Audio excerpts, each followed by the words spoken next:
What's going on, guys? It's Mike from Bavhaus, and today in the shop we have this F32 435i. This car has been down for a while, obviously, from a collision that we're repairing, and it was at a shop previously where they drained the oil out, and the car has been sitting for about 5 to 6 months, if not longer, without any engine oil in it. So now that we're getting to the point that all the plumbing is done on it, and we did put oil and coolant into the vehicle, what we're gonna do is prime the engine. So there's actually a TSB out from BMW about the N55, mostly for the earlier gens, but at this point we are doing it to every single N55 we see. And it's for the oil pump running out of oil and having no primed oil within the pump whenever the car sits for too long, or whenever you're doing an oil filter housing or various other things. So it is super wise in any situation to properly prime the vehicle. Now there's multiple different tools that you can use to prime it, but we're gonna show you the simplest way if you're DIYing of what you should do every single time that you service an N55 or that your N55 is down for a long period of time. And we're even getting to the point where we're seeing enough issues with N55s that we're doing a prime even after a basic oil change. So we're gonna keep this video short and sweet. We have another video coming out on this entire repair for this 435i as we're doing a bunch of upgrades. But pretty much what you're gonna wanna do is go and remove all of the electrical connections between the computer and the fuel injectors.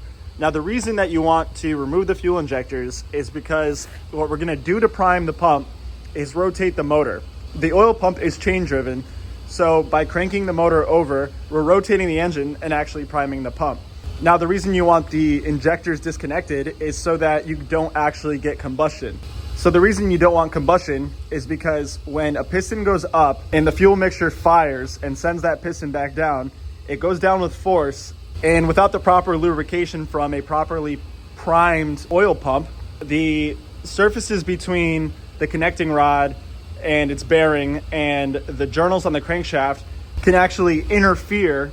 And this is what normally causes engine failure in an N55. It's unlubricated rod bearings and crankshaft journals due to an unprimed oil pump. And what ends up happening is the surfaces between the connecting rod bearings and the crankshaft journals actually interfere. And once they make contact, that's when you spin a bearing and the entire engine is rendered useless. So it's super important to do this on all N55s specifically. But I mean, in any car, whenever you're doing a major service, you should be priming an engine. But it's pretty straightforward. So now that we got the yapping out of the way, what we're gonna do is just get behind these connectors, and there's a tab facing this way. You just need to pull that tab and then you can unplug all of these injectors. Once we do that, we're going to connect a jumper to the B+ terminal here and the negative here. And we're gonna go inside the car, crank it over a few times. We're gonna do 3 sets of cranking with some space in between to allow the starter to cool, because the last thing you want to do is try to remedy this issue and then damage the starter in the process. And once we have that all done, the engine's properly primed and we can start the car up. So I just added some lights so you guys could see. The back of this connector right here has a tab. You just want to take a pick or a pen light screwdriver and lightly get behind that tab. You don't want to force this down. They are commonly broken. We see them all the time where people have mangled these, and that tab is part of the injector. So it's probably gonna take 2 hands for me to do this for the rest of them, but I'm gonna kind of try to juggle this to get one on camera for you guys. You wanna just get behind the tab and pull up. You can see right here, there's this tab right where my fingernail is, and it sits right in that opening in this tab here. So that's all you're removing. So we're just gonna continue the same process for all 6 injectors. We actually found one that is already damaged. You can see that broken tab on it. So in this case, the reason that it's not good to have them damaged is because they come right out. This one's still holding in place decently, but definitely just go easy on these tabs, because that's how they should look, and that's how this one looks right now. All right, so we removed those rear covers. We have 1, 2, 3, 4, 5, 6 injectors disconnected. Now we're gonna connect our jump pack and we're gonna go inside the car. Okay, so our positive is on the positive, our negative is here, and our jump pack is set to start, not to charge. So we're gonna go inside and we're gonna crank this over, and we'll show you guys more about that when we get in there. Now that we're inside the car, what we're gonna do is crank the engine over for 10 seconds. And then once we're done cranking for 10 seconds, we're gonna stop for 20 seconds and we're gonna repeat that process a total of 3 times. So 2 more times after the first one. So now we're gonna start the engine and crank it for 10 seconds. 1, 2, 3, 4, 5, 6, 7, 8, 9, 10. And now we're gonna wait 20 seconds. 1, 2, 3, 4, 5, 6, 7, 8, 9, 10, 11, 12, 13, 14, 15, 16, 17, 18, 19, 20. Now repeat. 1, 2, 3, 4, 5, 6, 7, 8, 9, 10.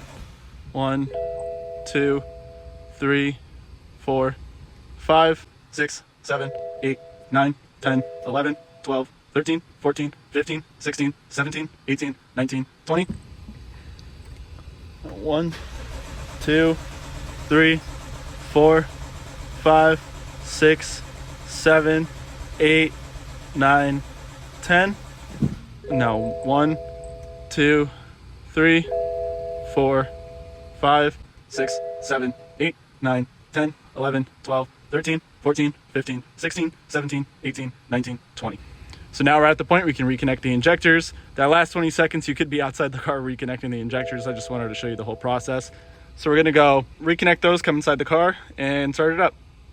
Now back outside the car, we're just going to reconnect all these injectors. So that's 1, push it until it clicks, I think twice. Or they kind of all feel a little different, but you'll feel it going fully. This is the broken one. Careful not to get pinched.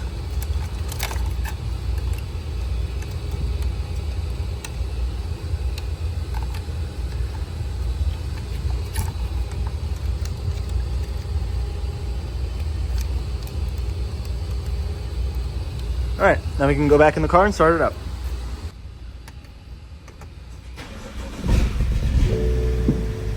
And now the engine is primed. We know it's safe to drive. You might have a drivetrain malfunction. In some situations, you need to go inside and clear them just because you had the fuel injectors disconnected for that amount of time and tried to crank it over. Sometimes they clear right away, sometimes they don't. So just go check that out. If it's there, definitely get rid of it before you start driving around. But hope this video was helpful. Again, don't do any service on the engine of a N55 car without doing a prime.